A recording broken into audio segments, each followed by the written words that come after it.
Halo semuanya, selamat datang kembali di ulasan materi kita kali ini. Wah, saya benar-benar semangat banget nih. Soalnya hari ini kita bakal ngebahas sebuah topik yang menurut saya luar biasa mendalam dan punya potensi besar buat ngubah total cara kita ngejalanin hidup sehari-hari.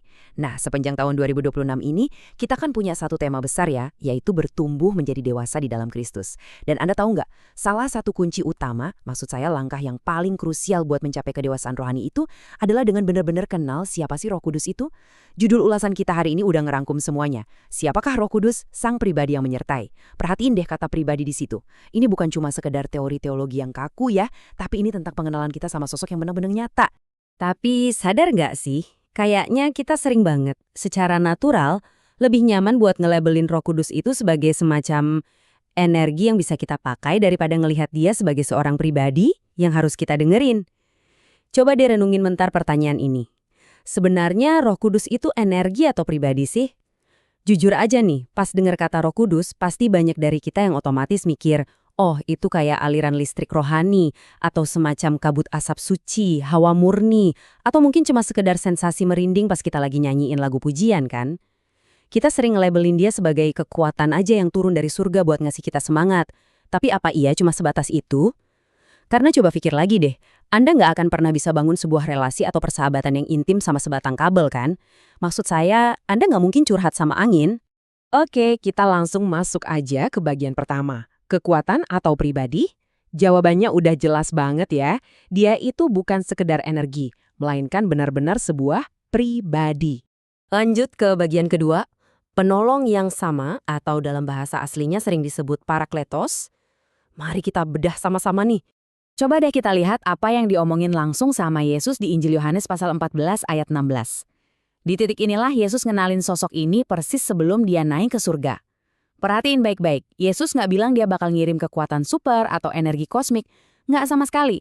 Yesus secara spesifik dan sengaja banget pakai frasa seorang penolong yang lain.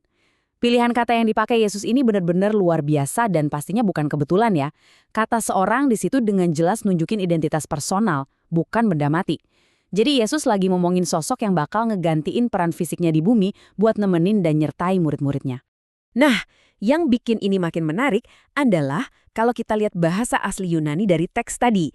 Frasa penolong yang lain itu asalnya dari kata allos parakletos. Buat info aja nih, di bahasa Yunani kuno itu ada beberapa kata buat nyebut yang lain. Tapi kata allos ini secara spesifik berarti yang lain dari jenis yang sama persis. Wah, logikanya simpel tapi indah banget. Kalau Yesus itu adalah sebuah pribadi, sosok yang bisa diajak ngobrol, yang punya perasaan, yang jalan bareng sama murid-muridnya, maka Roh Kudus sebagai penolong yang jenisnya sama persis kayak Yesus, udah pasti dan gak bisa disangka lagi adalah sebuah pribadi juga. Dan bukti-bukti di Alkitab juga ngedukung hal ini dengan sangat kuat. Sebuah pribadi itu kan pasti punya 4 ciri utama ya, dan tebak, Roh Kudus punya semuanya. Pertama, pikiran. Di 1 Korintus dibilang, dia menyelidiki dan tahu persis pikiran Allah. Energi kan nggak bisa mikir ya nggak. Kedua, perasaan. Surat Efesus ngingetin kita supaya nggak ngedukakan atau bikin sedih Roh Kudus. Gravitasi atau listrik mana bisa nangis, tapi sebuah pribadi hatinya bisa terluka. Ketiga, kehendak. Dia ngebagiin karunia itu sesuai sama keinginan dan keputusannya sendiri. Dan yang keempat, komunikasi.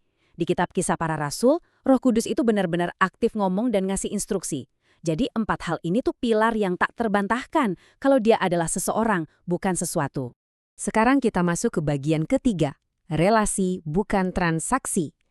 Nah, Anda mungkin mikir, kenapa sih perbedaan teologis ini krusial banget buat kita? Karena ini adalah pergeseran pola pikir yang jadi tanda sejati dari kedewasaan rohani kita. Kedewasaan rohani itu kan gak diukur dari seberapa banyak ayat Alkitab yang Anda hafal di luar kepala, tapi dari gimana cara Anda berinteraksi sama Tuhan setiap harinya. Coba perhatiin perbandingan ini.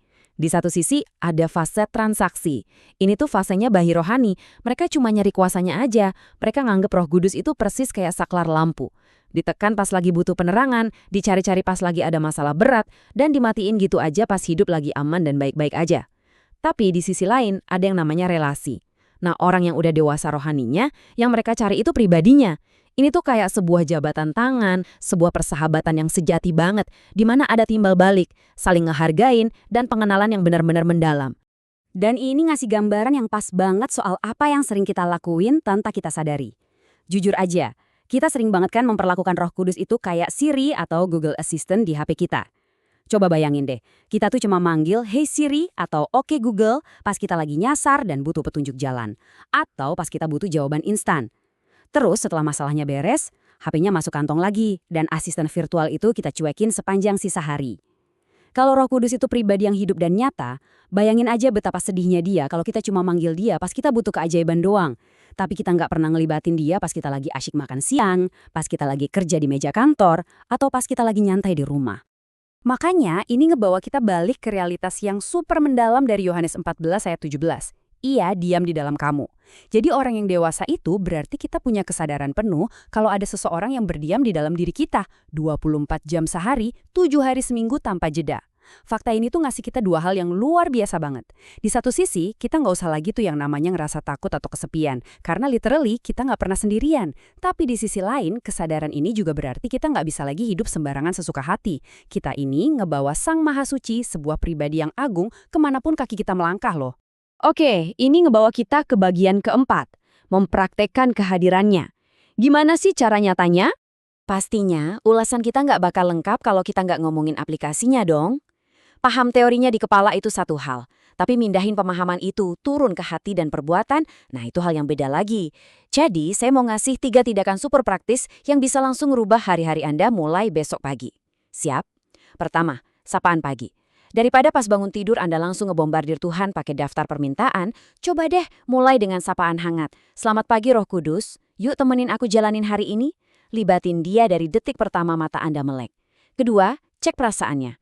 Sebelum Anda ngelakuin hal yang impulsif atau mau ngeluarin kata-kata pedas ke teman kantor, coba ngerem bentar, terus tanya di dalam hati, kira-kira tindakanku ini bakal bikin sedih pribadi yang ada di dalamku nggak ya? Dan yang ketiga, mendengar. Coba deh sediain waktu hening. Relasi yang sehat itu kan butuh komunikasi dua arah ya kan? Sesekali biarin dia yang ngomong. Stop mendominasi percakapan dan mulailah mendengarkan. Nah, sebagai penutup ulasan kita kali ini, saya mau ninggalin satu pemikiran buat Anda renungin benar-benar. Saya nggak bakal jawab pertanyaan ini buat Anda. Coba resapi pelan-pelan. Gimana cara hidup Anda bakal berubah hari ini? Keputusan-keputusan apa yang bakal Anda ambil? Dan gimana cara Anda merespons tekanan yang datang? Kalau Anda benar-benar sadar bahwa Sang Pencipta Semesta dalam rupa pribadi Roh Kudus saat ini sedang berjalan tepat di samping Anda, memegang tangan Anda, dan tinggal diam di dalam hati Anda. Terima kasih banyak udah ngikutin ulasan ini sampai akhir. Selamat mempraktekkan kehadirannya hari ini.